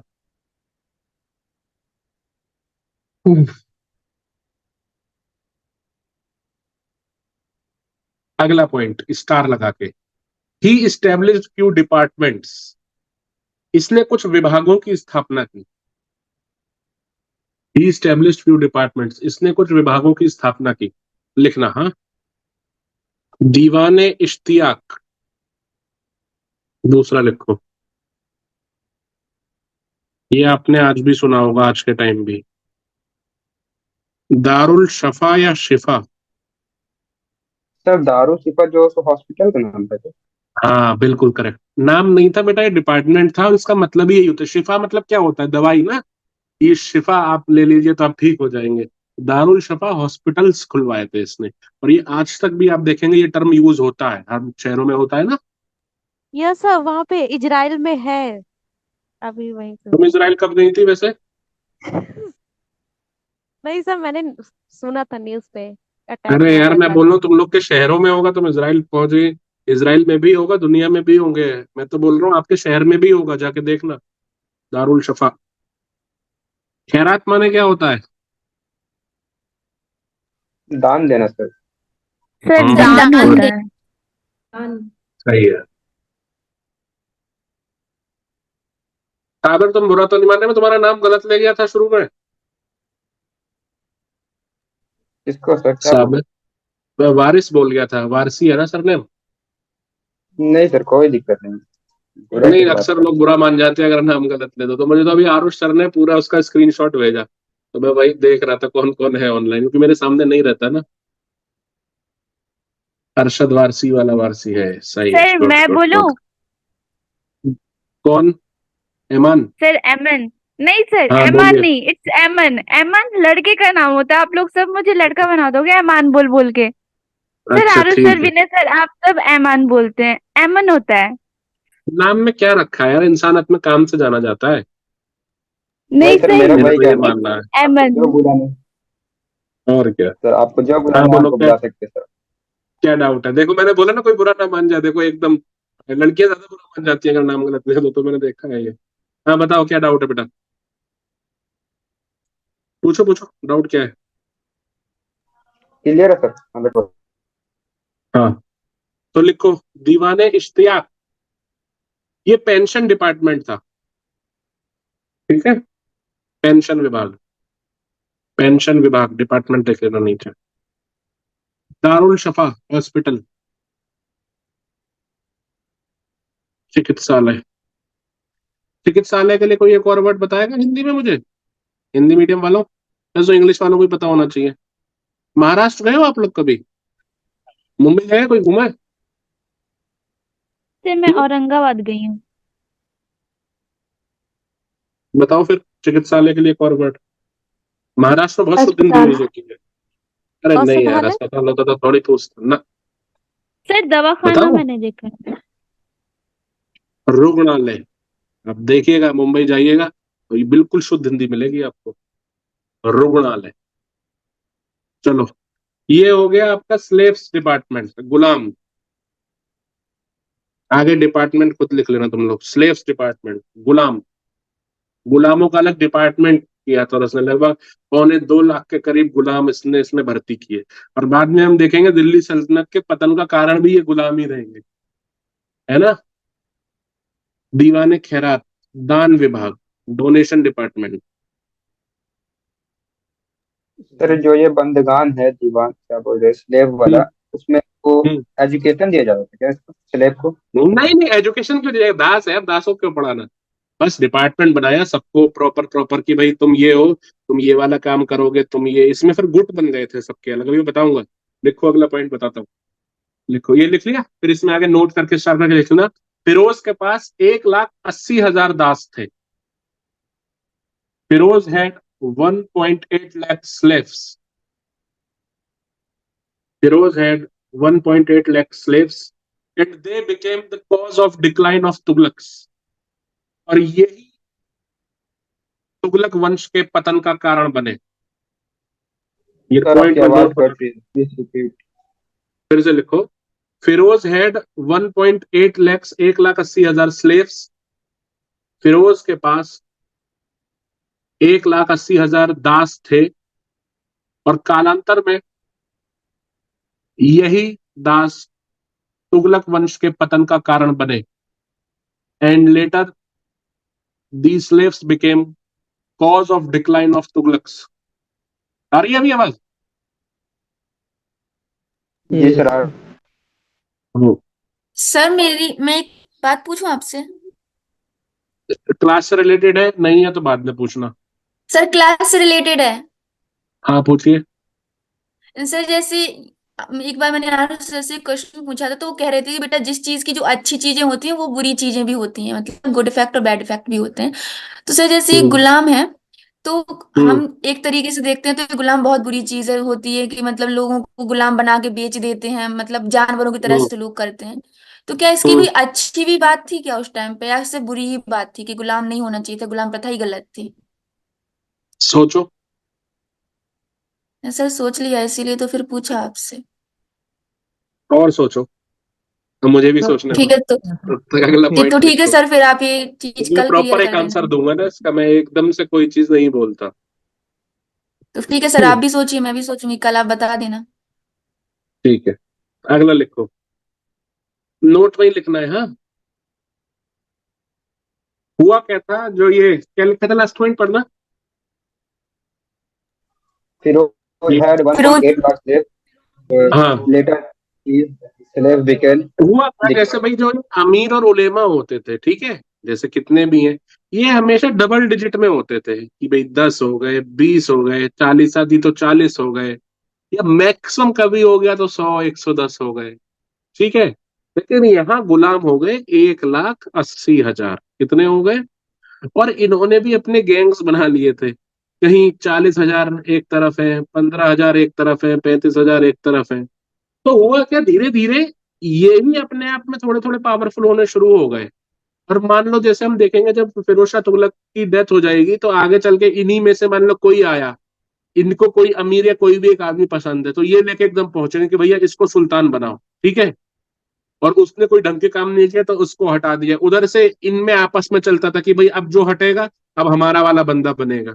तो आगे चल के तुगलक वंश का, और सीधे सीधे को फिर दिल्ली सल्तनत का ही जो एक डाउनफॉल शुरू हो गया, वो मोहम्मद बिन तुगलक के टाइम से हो गया था। और ये बिल्कुल आप समझो ताबूत की आखिरी कील, last nail in the coffin for the Delhi सल्तनत रूल। तो यही फिर डिसाइड करने लगे थे आगे चल अपनी मर्जी का सुल्तान बनाना, ठीक है। अगला लिखो। Yes note sir. में लिखना है स्टार पॉइंट लगा के। Credit of economic reforms of Firoz. Firoz के आर्थिक सुधारों का श्रेय, फिरोज के आर्थिक सुधारों का श्रेय उसके मंत्री थाने जहां तेलंगानी को जाता है। कितने मिनट बचे क्लास में, टाइमर सर बताएगा कोई? 8 मिनट, 8 मिनट ठीक है, बचे हैं। ठीक है, ठीक है, ठीक। फिरोज के आर्थिक सुधारों का श्रेय उसके मंत्री खान जहां तेलंगानी को कहा जाता है। Credit of economic reforms of Firoz goes to his minister Khan Jahan Telangani. Basically ये ब्राह्मण होता था तेलंगाना साइड का, बाद में कन्वर्ट हो गया था, तो इसको खान जहां तेलंगानी के नाम से कहते थे। ब्रैकेट में लिख लेना real name, Kannu was a ब्राह्मण ऑफ तेलंगाना। कन्नू तेलंगाना का ब्राह्मण था। हुआ क्या ना, जैसे मैंने आपको बताया, इसकी मौत के बाद तो दिल्ली सल्तनत पूरी गिरी गई थी। और आप ये मानो जैसे ये दिल्ली है, ठीक है, और भी जो भारत में, मैंने बताया था जब भी कोई सल्तनत, कोई भी वंश, कोई भी किंगडम वीक होगा तो आसपास के जो भी होंगे वो अपने आप को इंडिपेंडेंट करना घोषित कर देंगे। साउथ वाले तो कल ही बता दिया था मैंने, इंडिपेंडेंट घोषित कर दिया था। जो इधर के थे बंगाल रीजन के ऊपर के, इन्होंने भी करना शुरू कर दिया। और आप ये देखेंगे फिरोज शाह तुगलक की डेथ के 5-6 साल बाद जो दिल्ली सल्तनत थी वो सिर्फ दिल्ली तक ही सीमित रह गई थी। लिटरली दिल्ली में एक जगह पड़ती है पालम, जहाँ आईजीआई एयरपोर्ट है ना आज के टाइम में, सिर्फ मतलब दिल्ली से 7-8 किलोमीटर के रेडियस तक का ही ये पूरा रह गया था। और आपने एक चीज देखी होगी, पूरा तुगलक वंश हमने पढ़ लिया, कोई भी हमने नहीं देखा इसका यहाँ पे कैंपेन हुआ है, कोई अटैक हुआ है, राजस्थान का कहीं जिक्र नहीं आया। क्योंकि जो वो भगाया था तब राणा, उनको मारा था ना, किसको, रावल रतन सिंह को। उसके बाद वहां पे एक आया राणा हमीर, ये हमीर चौहान नहीं है, ये अलग है, राणा हमीर। और इन्होंने तुगलक को हराया था, मोहम्मद बिन तुगलक को, ठीक है। और फिर से मेवाड़ और राजस्थान के एरिया में अपना शासन पुनर्स्थापित कर दिया। राणा हमीर को रिवाइवर ऑफ मेवाड़ भी कहते हैं। तुम लोग के काम की बात नहीं है, जस्ट सुन लो, ठीक है। रिवाइवर ऑफ मेवाड़ राणा हमीर को कहते हैं। तो आप देखेंगे पूरा हमने पढ़ा, कहीं भी हमने नहीं देखा कि इसके साथ इसकी लड़ाई हुई, कोई युद्धों के बारे में हमने नहीं पढ़ा है। हमने रिफॉर्म्स के बारे में पढ़ा है, एक्सपेरिमेंट्स के बारे में पढ़ा है। तो धीरे धीरे ये बिल्कुल दिल्ली सल्तनत इतने से में ही रह गई। उधर क्या हुआ, हम देखेंगे 1398 में तैमूर लंग आक्रमण करता है, तैमूर, और ये ध्वस्त कर देता है पूरा, इतना लूटपाट करके मचा देता है कि आगे ये रिवाइव हो ही नहीं पाती। बाद में हम देखेंगे सैयद आए, लोधी आए, ये कब आए और कब गए पता ही नहीं चलेगा। इनके बारे में जब हम पढ़ेंगे 4-4 लाइन ही पढ़ेंगे, और फिर उसके बाद मुगल साम्राज्य आ जाता है। ठीक है, चलो अगला लिखो। सर ये जो तैमूर हाँ लंग था सर, ये कहाँ से था सर? हाँ है, तैमूर लंग कहाँ से था? ये बेसिकली इसका मैं आगे पूरा डिटेल में बताऊंगा, लेकिन अभी पूछ रहे हो, ये उज्बेक्स और मंगोल्स इन दोनों की तरफ से था। मतलब इन दोनों का मिश्रण कह लो या कुछ। आगे हम देखेंगे कि भाई हुमायूं, बाबर, जो ये आए अकबर, इनकी की इन ननिहाल साइड से तो ये मंगोल थे और एक तरफ से ये उज्बेक्स थे। ठीक है, वो जब मुगल शासन पढ़ाऊंगा तो ढंग से पढ़ाऊंगा, अभी सिर्फ मैंने बताया आपको कि ये इसके अटैक, मतलब जब इसकी डेथ हो गई फिरोज शाह तुगलक की, कब हुई है डेथ, 1388 लिखा है यहाँ पे। इसके 5-6 साल बाद, मतलब 1394 से तो पूरा डिक्लाइन ही शुरू होना हो गया, और 98 में इसने अटैक कर दिया, सब लूटपाट करके ये ले गया। आप ये मानो ये आलम था, आसपास के लोग जो भी राज दरबार था वहां से कालीन चुरा चुरा के ले जा रहे हैं, सिंहासन, तो किसी ने बोला भाई साहब सिंहासन तो छोड़ दो, राजा जी सुल्तान बैठेंगे किस पे। अच्छा होता क्या है, किसी का कितना भी बुरा समय आ जाए, 2-4 लोग वफादार होते ही है, ठीक है, 2-4 लोग हमेशा वफादार ही होते हैं। तो उनके भरोसे राम राम करके चीजें आगे बढ़ी। ठीक है, अगली हेडिंग डालो, नई heading, campaigning of Firoz, Firoz Shah Tughlaq के अभियान। हाँ बोलो। अरे हैंडी कैप था ना सर, तैमूर, तो उसका थोड़ा पैर सही नहीं था ना सर हाँ इसका। तभी तो मैंने बोला तैमूर लंग, लंगड़ा था ये, इसको तैमूर लंग बोलते थे।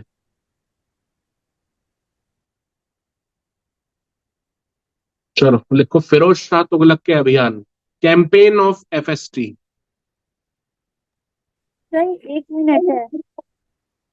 1 मिनट है तो बस हेडिंग डाल के बाहर आ जाओ। सर हाँ कल की वीडियो के हो जाएगी बेटा, 2-3 दिन में अपलोड हो जाएगी। आरुष सब कर रहे हैं, कुछ एडिटिंग भी कर रहे हैं ना उसमें, 2-1 दिन में हो जाएगा। ठीक है। आई ट्राई कि वो कल तक आपको मिल जाए। 2 वीडियो रह रहे हैं, दोनों ही आ जाएंगे आपके पास। ठीक। इस क्लास का वरना पर्पज ही डिफीट हो जाएगा। इस क्लास का पर्पज ही डिफीट हो जाएगा। मेरे पढ़ाने का जो तरीका है, हमारा पढ़ाने का जो तरीका है आरोहण का, वही डिफीट हो जाएगा। नोट्स तो बाजार में बहुत है यार, पैसे दे के भी मिल जाएगा और फ्री में भी। तमाम साइट है, बाजार चले जाओ, 20-20 रुपए में नोट्स मिल रहे हैं। आपको हाथ से खुद लिखना है। मैंने मैसेज भी किया था 2-3 बच्चों को, और मैं फिर कह रहा हूँ, आप लोग बिना मुझसे पूछे, किसी को भी कोई आपसे मांगे ग्रुप पे, कोई कहे नोट शेयर कर दो, कतई शेयर नहीं करेंगे। जो भी चीज होगी मेरे जरिए होगी। ठीक है। Is that clear? Is that clear? Yes sir. चलो Yes, sir. लिखो। Campaign of FST, Firoz Shah Tughlaq के अभियान। पहला लिखो, सब हेडिंग डालो। बंगाल कैंपेन, बंगाल अभियान। Firoz did Bengal campaigns twice which were unsuccessful. इसने 2 बार बंगाल अभियान किया जो कि असफल रहे। इसने 2 बार बंगाल अभियान किया जो कि असफल रहे। मैंने बताया था ना, गया था ये, फिर हार के वापस आ गया, और फिर जौनपुर का शहर बसाया था, और जगन्नाथपुरी मंदिर भी तोड़ने गया था। कौन बोल रहा है? ये क्या डाउट है? सर मैं बोल रहा, रिपीट कर दिए एक बार इंग्लिश। हाँ मैं बोल रहा हूँ, सुन लो पहले। तो 2 बार गया था ये। एक बार तो हार के आया तो जौनपुर बसा दिया, दूसरी बार इसने जगन्नाथपुरी का मंदिर तोड़ना चाहा था, शायद कुछ पार्ट तोड़ा भी था, लेकिन वो भी कैंपेन इसका अनसक्सेसफुल रहा था। ठीक है। Firoz did Bengal campaigns twice which were unsuccessful. इसने 2 बार बंगाल का अभियान किया जो कि असफल रहे। अगला लिखो, सिंध अभियान, सिंध कैंपेन। सर हाँ सर अभी आपने क्या बताया था? आपकी वॉइस चली गई थी यार। मेरी वॉइस किसी ने भी नहीं सुना? नहीं आई थी आवाज, उनको नहीं आई आई होगी। थी सर। देखो, मैंने वही बात रिपीट करी जो पहले करी थी। 2 बार इसने बंगाल अभियान किया, दोनों बार हारा। पहली बार हारा तो वापस आया था, अपने सेना के सैनिकों का मनोबल बढ़ाने के लिए इसने जौनपुर शहर की स्थापना करी। बाद में दोबारा गया था जगन्नाथपुरी का मंदिर तोड़ने, तो कुछ तो कहते हैं कि हाँ थोड़ा बहुत नुकसान पहुंचाया था, और कुछ कहते हैं कि नहीं तोड़ पाया था, और फिर ये जगन्नाथपुरी मंदिर से फिर वापस आ गया था। दोनों बार ही अनसक्सेसफुल रहा। ठीक है। अगला लिखो, सिंध कैंपेन, सिंध अभियान। हुआ क्या था ना, मोहम्मद बिन तुगलक के टाइम की बात है। मोहम्मद बिन तुगलक ने कुछ सिंधी मुसलमानों को अपनी सेना में रिक्रूट किया। बहुत ध्यान से सुनना, पेन रख दो 2 मिनट 5 मिनट के लिए। सिंधी मुसलमानों को रिक्रूट किया और सब ठीक चला था, लेकिन पता नहीं किसी कारणवश ये सिंधी मुसलमान नाराज हो गए थे इससे, और ये वापस सिंध की तरफ चले गए थे। मोहम्मद बिन तुगलक ने कहा कि जब तुम एक बार आ गए हो दोबारा मत जाओ। कह रहे नहीं जी, हमें आपके पास नहीं रहना। मोहम्मद बिन तुगलक ने कहा था मैं तुम लोग को छोड़ूंगा नहीं, घर में घुस के मारूंगा मैं। तो उन्होंने कहा आप आके तो देखो। फिर ये गया था सिंध कैंपेन जो कि अनसक्सेसफुल रहा, और फिर हम बाद में देखते हैं, मैंने लिखवाया है ना, अब इस चीज को रिलेट करो कि इसकी डेथ हुई थी थट्टा में। 2 लड़ते हुए नहीं हुई थी, लेकिन ये उसी रीजन में रह रहा था और बीमार होकर इसकी नेचुरल डेथ हो गई थी वहां पे। अब इधर क्या था, ये थोड़ा सा उस टाइम एफएसटी भी वहीं था, फिरोज शाह तुगलक, और वहीं पे उसका कोरोनेशन हुआ था। ठीक है। Coronation of FST and death of MBT at Thatta Sindh. अब हुआ क्या,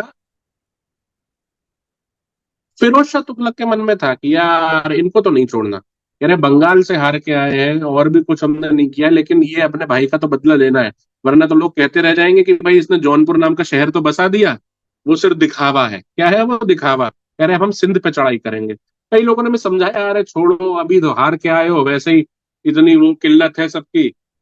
तो उसने कहा नहीं, हम जाएंगे। अच्छा है क्या, फिरोज शाह तुगलक के पास फौज तो बहुत बड़ी थी, अच्छी खासी फौज थी, बहुत बड़ी, लेकिन कोई भी काबिल कमांडर नहीं था।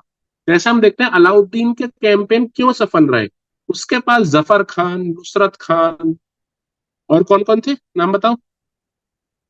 ये सब जब भी उलूग खान, पढ़ा करा लिख लिख के याद किया उलूग करो। खान, उलूग कैट खान, खसरू। फिर बाद में देखते हैं मलिक कफूर ने भी नेतृत्व किया। तो ये इसके पास अच्छे और एक्सपीरियंस्ड प्लस शानदार कमांडर्स थे, जिसके बदौलत अलाउद्दीन कभी हारा नहीं। लेकिन एफएसटी के साथ क्या था, एक तो इसको खुद समझ नहीं थी, इसकी खुद की भी समझ नहीं थी, कोई एक वॉर टैक्टिक्स जिसको हम बोलते हैं ना, रणनीति बनाने का तरीका, वो इसके पास नहीं था। प्लस कमांडर भी इसके पास ज्यादा होशियार नहीं थे। तो लेकिन सेना बहुत बड़ी थी, लेकिन ऐसी सेना का क्या मतलब। अब हुआ क्या, ये सिंध की तरफ बढ़े। उधर इन लोग को ये पता था, ये बात देवर मतलब बहुत ज्यादा ओवर कॉन्फिडेंट कि यार सिंध वालों के पास तो सेना है ही कितनी। सपोज इनके पास सेना है 2000 की, अपने यहाँ 2 लाख या 1 लाख, जितने भी रहे होंगे। तो इसको बड़ा इस चीज का गुरूर था, सारे सैनिकों को भी, हाँ जी कोई नहीं हम तो धूल चटा के आ जाएंगे। तो ये लोग सिंध की तरफ बढ़े। ठीक है, अब जब सिंध की तरफ बढ़े तो इन्हीं में से कमांडर बोला कि यार ये जरा से तो है, मैं इनको अकेला जाके भींच के मार के आ जाऊंगा। दूसरा बोला अरे मैं मर के आता हूं ना, तू क्यों जा रहा है। तो ऐसे ही करके इनमें से एक टुकड़ी आगे गई सिंध में, दूसरे अपने जश्न मना रहे कि हाँ ये तो अभी आएंगे और तुरंत इसको हरा के आ जाएंगे। अच्छा, होता क्या है जब आपके पास रिसोर्सेज नहीं होते हैं, आपके पास रिसोर्सेज है नहीं या बहुत मिनिमम है, तो आप क्या करते हो, आपका दिमाग चलता है।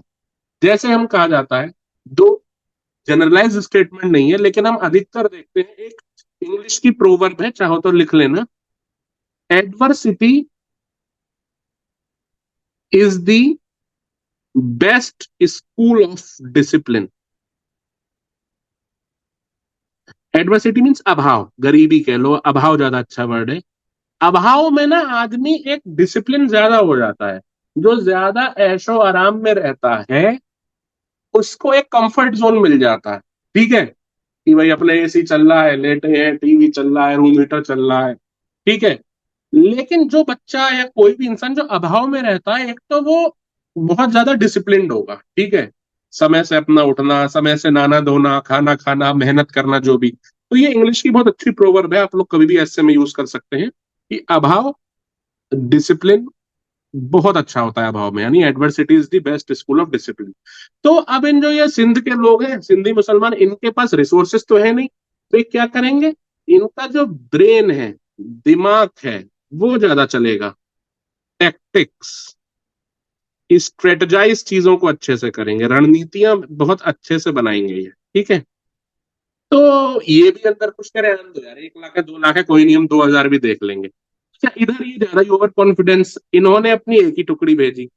जब भेजी तो सिंध वाले वापस उल्टा और भाग गए और रेगिस्तान की तरफ भाग गए। टोटल डेजर्ट वाला एरिया है ये। इधर अपने इंडिया में थार डेजर्ट पड़ता है और उधर पाकिस्तान में सिंध बलूचिस्तान ये सब डेजर्ट वाला एरिया है। ये और पीछे की तरफ भागने लगे, ये इनके पीछे भागते गए भागते गए। एक टाइम के बाद ये थक गए। अच्छा, सिंधी क्या है, ये डेजर्ट के आदी हैं भाई, वो तो भाग भी लेंगे, कुछ भी कर लेंगे, वो उन कंडीशंस में रहे हैं भाई। जैसे मैंने बताया, मोहम्मद बिन तुगलक ने कराचिल एक्सपीडिशन पे भेजा, तो वहां क्यों नहीं लड़ पाए, कि वहां के आदी नहीं थे, वहां एकदम वेदर खराब हो गया, वो ओले पड़ने लगे, स्नोफॉल हो गया, तो वहां पे वो तबीयत खराब होने लगी, मर गए काफी। ऐसे ही ये इसके पीछे भागते रहे और बिल्कुल थक गए। अब क्या देखते हैं ये लोग, इधर बना देता हूँ, ठीक है। ये तो बिल्कुल इनके पीछे भागते भागते गए और यहाँ सिंध वाले बैठ गए अपना भाग के। ठीक है, अब जब ये काफी आ गए तो ये देखते हैं कि भाई इधर से ऊंट आ रहे हैं, कैमल्स, इन्होंने कैमल्स छोड़ दिए। और आप देखिएगा आज भी राजस्थान और सिंध वाले एरिया में कैमल की तादाद लाखों में है, 5-5 लाख, 6-6 लाख। जब ये पशु जनगणना होती है ना, 2019 में हुई थी शायद, अब शायद फिर होगी 4-5 साल बाद, है ना। तो उसमें भी आप देखिए इस एरिया में कैमल बहुत है, और हम जानते भी हैं ऊंट को रेगिस्तान का जहाज कहा जाता है। इन्होंने ऊंट की फौज भेज दी, मतलब सिर्फ ऊंटों को दौड़ा दिया। अब ऊंट दौड़ा दौड़ा के आ रहे हैं, ऊंट आपस में भी लड़ रहे हैं, और बीच में लड़ रहे हैं मतलब भिड़ रहे हैं, टकरा रहे हैं, और बीच में जो ये सैनिक थे किसके, फिरोज शाह तुगलक के, ये दब दब के इसमें मर गए, कुछ घायल हो गए, बाकी जो थे वो थक गए। अब ये थके हुए सैनिक थे, इधर सिंध वालों की अपनी रिजर्व फोर्स थी, अभी तो इन्होंने कुछ किया नहीं, इन्होंने तो ऊंटों के दम पे जीता है। ये अब बिल्कुल तरोताजा, बिल्कुल फ्रेश जो सैनिक थे ये आए और उन्होंने इसको मार दिया। जो बचे कुछ 1000 1200 वो वापस भागने लगे बड़ी जोर से, कह रहे भाई वापस चलो, ये तो मार देंगे, ये तो यहाँ के राजा हैं, ऊँटों से मरवा दिया हमारे कई बंदों को, और खुद ये लोग इतने सस्टेन कर पा रहे हैं बिना प्यास के, हमारे तो गले सूख गए यहाँ पे, भाग भाग के थक गए। अब ये वापस आए, इधर बाकी फौज बैठी है और फिरोज शाह तुगलक बैठा है। फिरोज शाह तुगलक बोला कि अरे वाह यार, ये तो बड़ी जल्दी आ गए। इसका एक मंत्री बोला जल्दी आ गए साहब, यार कुछ ज्यादा ही स्पीड से तो नहीं आ रहे हैं ये। अब वो आया हाफते हाफते कि साहब हालत खराब कर दी, यहाँ से निकलो वरना हम में से कोई नहीं बचेगा, ये लोग पागल है, इन्हें किसी चीज की परवाह नहीं है, ऊंटों से कुचलवा दिया, हमारे घोड़े और ये किसी काम के नहीं। अब फिरोज शाह को भी लगा कह रहे हैं सच में, तो फिरोज शाह ने कहा कि चलो भाई निकलो यहाँ से। तो फिरोज अपनी पालकी में बैठा, ठीक है। उसका मंत्री बोला कह रहे किधर, ससुराल जा रहे हो? कह रहे चुपचाप ऊपर घोड़े पर चलो, ऐसे दौड़ा दौड़ा के मारेंगे ये लोग। कह रहे अच्छा ठीक है। फिर ये लोग यहाँ से निकले। इस चीज को फिरोज को मतलब पहले तो बड़ा खुश हुआ कि हम जीत जाएंगे, लेकिन ये बात उसके दिल में लग गई कि यार ये क्या। और वहां का एकदम जो ये डेजर्ट स्टॉर्म जो होती है, हवा हवा ऐसे चलने लगी, इन लोग की आंखों में घुस रहा है रहता, और ये सब, ये बड़ी मुश्किल से जान बचा के भागे। हालांकि बाद में काफी समय बाद, मतलब कुछ महीनों बाद, साल डेढ़ 2 साल बाद, इन्होंने सिंध पे कब्जा तो कर लिया था। लेकिन अपने आप में आप सोचो, किसी की 2 लाख की फौज है और कुछ चंद 2000 लोग, ऐसी जगह उसको कब्जा करने में आपको 1.5 2 साल या एक लंबा पीरियड लग रहा है, तो अपने आप में कोई सफल अभियान तो है नहीं। तो ये जो फिरोज शाह तुगलक का सिंध अभियान था, इसको विश्व इतिहास में सबसे खराब और घटिया अभियान कहा गया। यानी कि लानत है तुम पे, तुम्हारी इतनी बड़ी फौज, इतने तुम्हारे पास रिसोर्सेज, और तुम्हें इतना टाइम लगा, पहले तो उन्होंने चप्पल लेकर तुम्हें भगा दिया और इतने समय बाद तुम वहां पे कब्जा कर पाए। तो विश्व इतिहास में सबसे खराब और बेकार अभियान किसी को कहा गया है तो फिरोज शाह तुगलक के सिंध अभियान। समझ में आ गई बात? क्लियर हो गई बात? Yes sir. लिखेंगे आगे। सर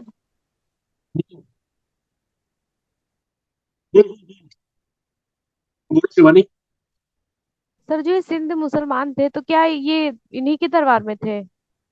मोहम्मद पहले मोहम्मद बिन, बताया तो मैंने, मोहम्मद बिन तुगलक ने इनको रिक्रूट किया था, लेकिन ये किसी कारणवश नाराज होकर वापस चले गए। तो मोहम्मद बिन तुगलक ने कहा मुझे छोड़ के कोई गया नहीं है आज तक, और जो गया है फिर वो दुनिया ही छोड़ के चला गया, तो उन्होंने कहा आके देख लेंगे। तो मोहम्मद बिन तुगलक भी हम देखते हैं सिंध में ही मरता है।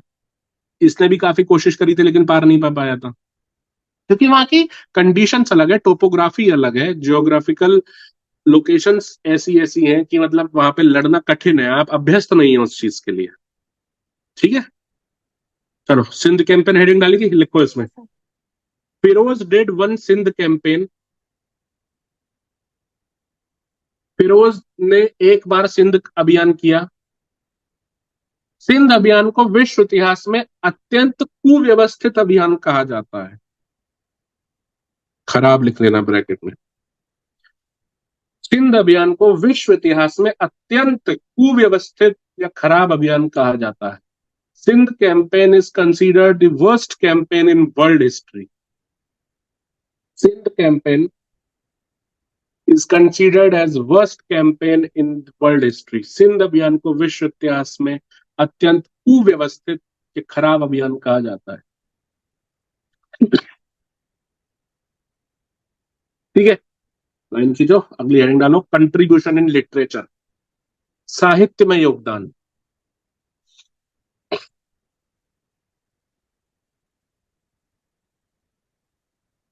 पहला point, Firoz wrote his autobiography. Firoz ने अपनी आत्मकथा लिखी। सर किस देखो पॉइंट को बोला है आपने लिखने को? किस पॉइंट को बोला? मैंने बोला मतलब अगली हेडिंग heading- डालो, कंट्रीब्यूशन इन लिटरेचर, साहित्य में योगदान।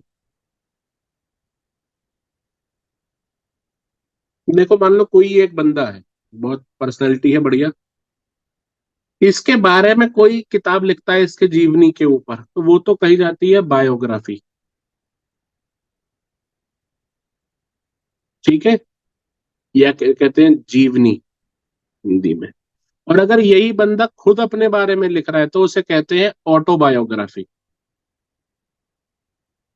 यानी आत्मकथा। ठीक है।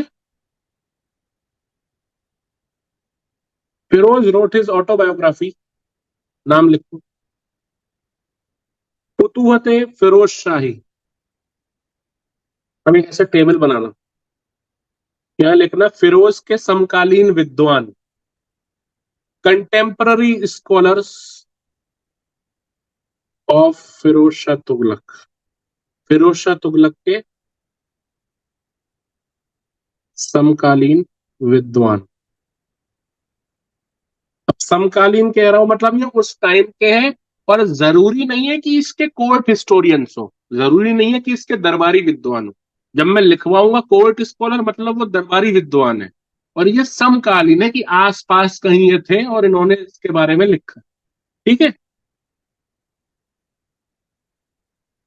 पहला लिखो जियाउद्दीन बरानी, ये वही है बलबन का दुश्मन समझ लो। क्या बोलता था बलबन के बारे में कि एलियन है, बहुत बदसूरत है, 1 मीटर लंबा मुकुट पहनता है, छोटी सी हाइट का है। याद है नहीं याद है, भूल गए? यस सर, याद जी है। सर, याद है। अच्छा, मैं तुम लोग को एक चीज और बताऊं, जैसे मैं अपना बताता हूँ, हो सकता है आप लोगों में से कई लोग का दिमाग मुझसे भी तेज हो।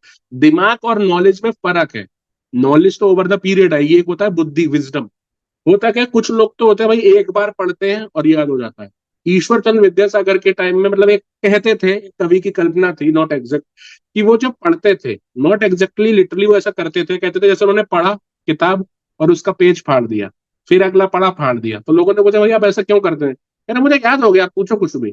तो ऐसे ऐसे भी प्रकांड बैठे हैं जिनको एक बार पढ़ने से आ जाता है। अच्छा, मेरा क्या है, मुझे कोई भी चीज 2 बार पढ़ के समझ में आती है, मैंने 2 बार कोई मुझे पढ़ा दे तब मैं उसको आगे कर पाता हूँ।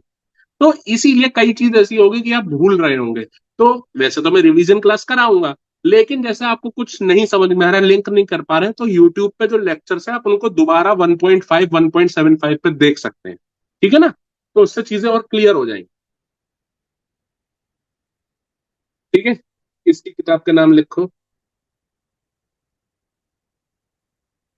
तारीख फिरोज शाही। तारीख भी लिखते हैं, कहीं कहीं आपको तवारीख भी मिलेगा, क्योंकि असली वर्ड तवारीख ही है भाई, तवारीख से तारीख हो गया। सर ये वही है ना जिसने तहकीक हिंद भी लिखी थी? चेक करो, निर्जरा चेक करो।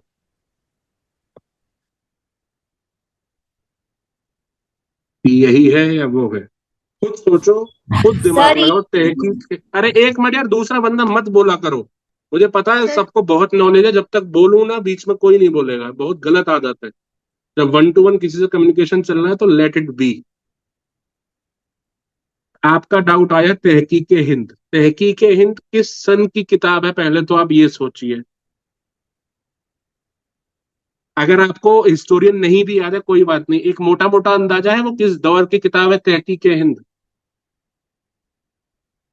और ये कौन सा दौर चल रहा है, 1450 की बात कर रहे हैं। यस क्या सर। कोई इंसान 450 साल जी सकता है? I think you got your answer. अब बोलो श्वेता, क्या बोल रही थी? देखा, जब बोलूंगा बोलो, तो कोई नहीं बोलता, बीच में सबको बोलना है। फतवाए जहानदारी, अगला लिखो। तो मैंने अफीफ लिखवाया था ना, इसने करप्शन के बारे में कहा था कि इसके कोर्ट में या इसके शासन में बहुत करप्शन है, वही है ये। पूरा नाम लिखना, शम्स ए सिराज अफीफ। इसको लिखा नहीं मैंने, इसकी भी किताब का नाम है, इसने भी लिखी है एक तारीख फिरोज शाही। अब होता क्या है, क्वेश्चन में आता है ऑप्शन, और उसमें वो हर बच्चा ये याद करके जाता है, जियाउद्दीन बरानी तारीख फिरोज शाही, जियाउद्दीन बरानी तारीख फिरोज शाही। वो देता है 4 ऑप्शन, 4 में से एक देता है नन ऑफ द अबव, 2 कोई और तीसरे में वो लिख देता है Shams Afif.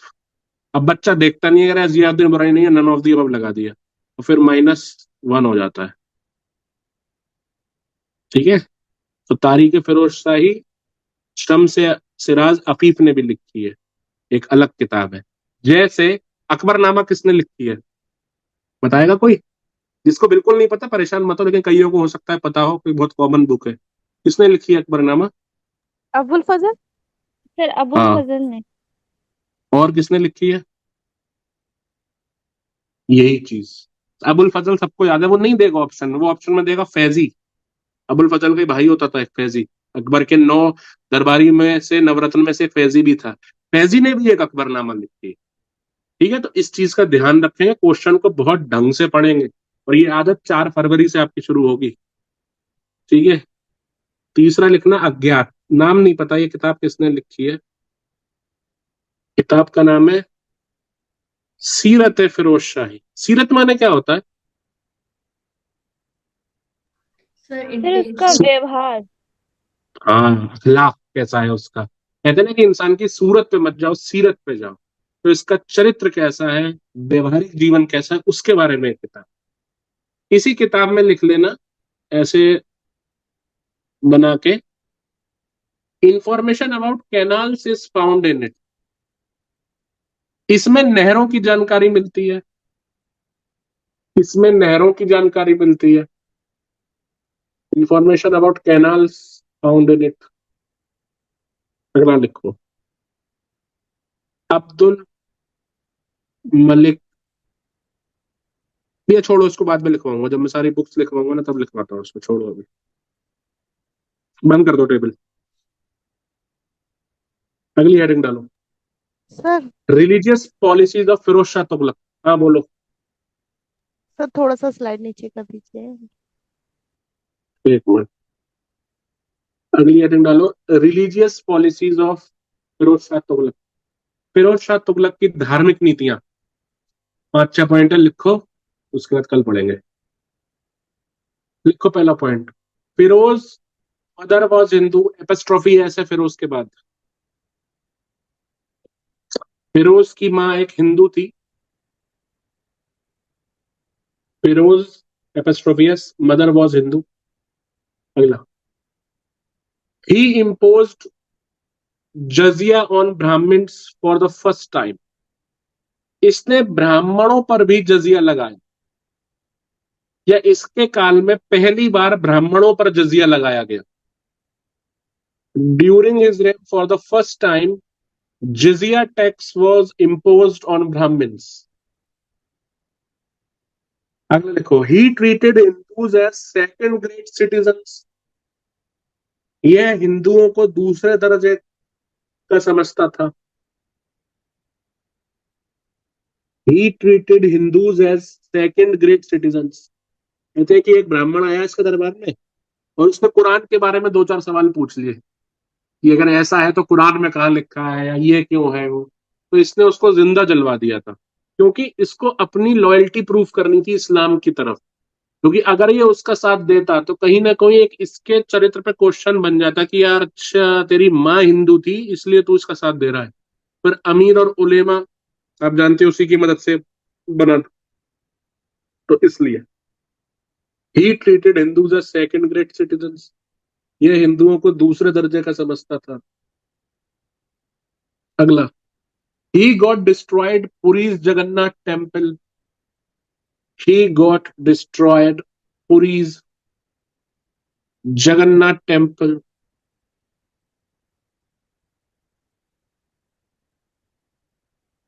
Jagannath temple while returning from Bengal campaign. Bengal अभियान से लौटते समय पुरी के जगन्नाथ मंदिर को तोड़वाया। बंगाल अभियान से लौट मंदिर को लौटवाया, वो तोड़वाया। अगला लिखो, ही got destroyed Jwala Devi temple of Kangra. इसने कांगड़ा के ज्वाला देवी मंदिर को तोड़वाया। इसने कांगड़ा के ज्वाला देवी मंदिर को तोड़वाया। अगला स्टार लगा के लिखो, अगला पॉइंट, फ्रॉम दिस टेम्पल, यही ज्वाला देवी टेम्पल से, from this temple Firoz found Sanskrit manuscript. इस मंदिर से फिरोज को संस्कृत पांडुलिपियां मिली। From this temple Firoz found Sanskrit manuscript and he got translated these manuscript in Persian language. और इसने इन पांडुलिपियों का संस्कृत में अनुवाद कराया। संस्कृत में नहीं, फारसी में अनुवाद करवाया। क्या लिखा, बोलना पॉइंट एक बार। He got translated in Persian language. क्या, दीज मैन्यूस्क्रिप्ट्स ना। और इसको जो नाम दिया वो दिया दयालल ए फिरोज शाही। सर ये दलाइल पढ़ा जाएगा या दयालल? दयालल, इंग्लिश में गलत लिख दिया। हाँ जी, शायद। दयालल ए फिरोज शाही। सर एक क्वेश्चन। पूछो। सर इसने पूरी जगन्नाथ टेम्पल को तोड़वाने की कोशिश करी, ना कि सर पूरा तोड़वा पाया सर। हम्म पूरा तो नहीं टूटा था, मतलब कुछ भाग ही टूटा था सर। हाँ तो लेकिन कहेंगे तो ओके सर। उड़वाने उसी आएगा तो उसी में कोशिश तो करी ना। ये बिल्कुल वैसा ही है ना, जैसे मान लो किसी का हाथ टूट गया, ये बोलता है उसका मतलब ये थोड़ा ना कि हाथ अलग ही कर दिया। मैं was about to give the same example, आपने मेरे मुंह की बात छीन ली। इसका लिखना है ट्रांसलेटर, अनुवादक अजीजुद्दीन खान। ठीक है, लिख लो इसको। और किसी को कोई डाउट? सर जी। सर जैसे आपने लिखवाया कि इन्होंने ब्राह्मणों पर पहली बार जजिया कर लगवाया था, तो ये तो सर पहले भी लगता था ना। न, ब्राह्मणों पे कभी नहीं लगता था, हिंदुओं पे लगता था। इवन जब सिंध में हम देखेंगे उसने लगवाया था, मोहम्मद बिन कासिम ने लगाया था। Yes sir. तो भी जब वो गया था उधर तो गैर मुसलमानों पे कर, आप ऊपर भी पढ़िए, गैर मुस्लिम पे कर था ये।